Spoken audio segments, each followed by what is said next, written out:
Listen, আবার পড়িয়ে দিচ্ছি, ঠিক আছে? এটা বাংলাদেশ, সত্যেন্দ্রনাথ দত্ত।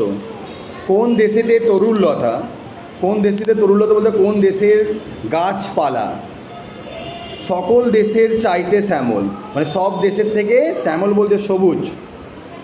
কোন দেশেতে চলতে গেলেই দোলতে হয় রে দুর্বা কমল, মানে যদি চলতে হয় তোমাকে না দুর্বা কমল মানে দুর্বা মানে ঘাস মারিয়ে মারিয়ে যেতে হবে, মানে দোলতে বলতে পায়ে মারিয়ে যেতে।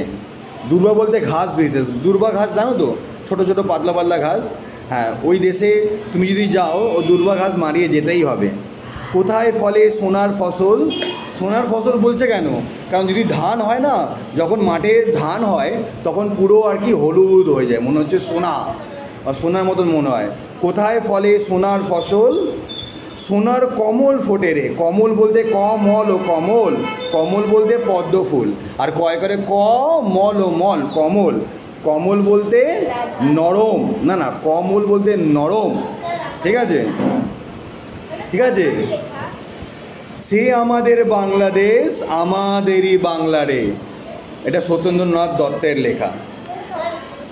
কোথায় ডাকে দোয়েল শ্যামা, কোথায় ডাকে দোয়েল শ্যামা, দোয়েলও হচ্ছে পাখি, বাংলাদেশের অতি পরিচিত পাখি বিশেষ, ওকে। আর শ্যামা বলতে বাংলাদেশের এক ধরনের গায়ক পাখি, গায়ক পাখি, ঠিক আছে, ওকে, সিঙ্গিং বার্ড অফ বাংলাদেশ। ফিঙে গাছে গাছে নাচে, ফিঙেও পাখি, পাখি বিশেষ, আর নেচে নেচে বেড়ায় ফিঙে, ঠিক আছে?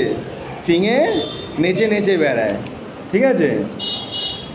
কোথায় জলে মরাল চলে, মরাল বলতে রাজহাঁস, ঠিক আছে, রাজহাঁস ছেলে, আর মরালি তার পাছে পাছে, মরালি বলতে রাজহংসী তার পাছে পাছে যায়, খুব সুন্দর লাগে।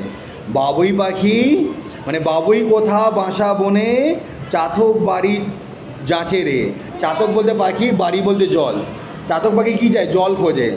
হ্যাঁ, যাচে রে, যাচে বলতে চায়, যাচে বলতে চায়। সেই আমাদের বাংলাদেশ আমাদেরই বাংলা রে, কোন দেশের দুর্দশায় মোরা সবার অধিক পায় রে দুঃখ, মানে এই দেশের যদি কোনো দুর্দশা হয়, মানে খারাপ অবস্থা, আমরা সব থেকে বেশি দুঃখ পাই। কোন দেশের গৌরবের কথায় বেড়ে ওঠে মোদের বুক, মানে গৌরবের কথা শুনলে we feel very proud like this. মোদের পিতামহের চরণধুলি কোথারে, মানে আমাদের যে পূর্বপুরুষ ছিল সব তো এখানেই তো চরণধুলি আছে, এখানেই থাকেন।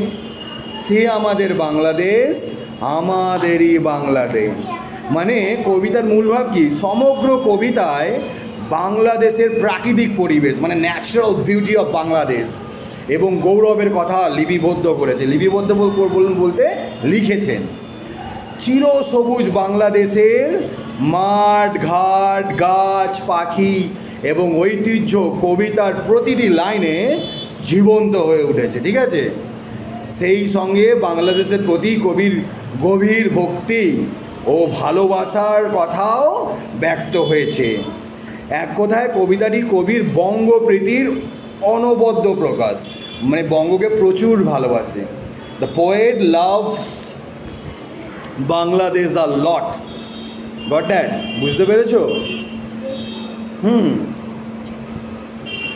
তাহলে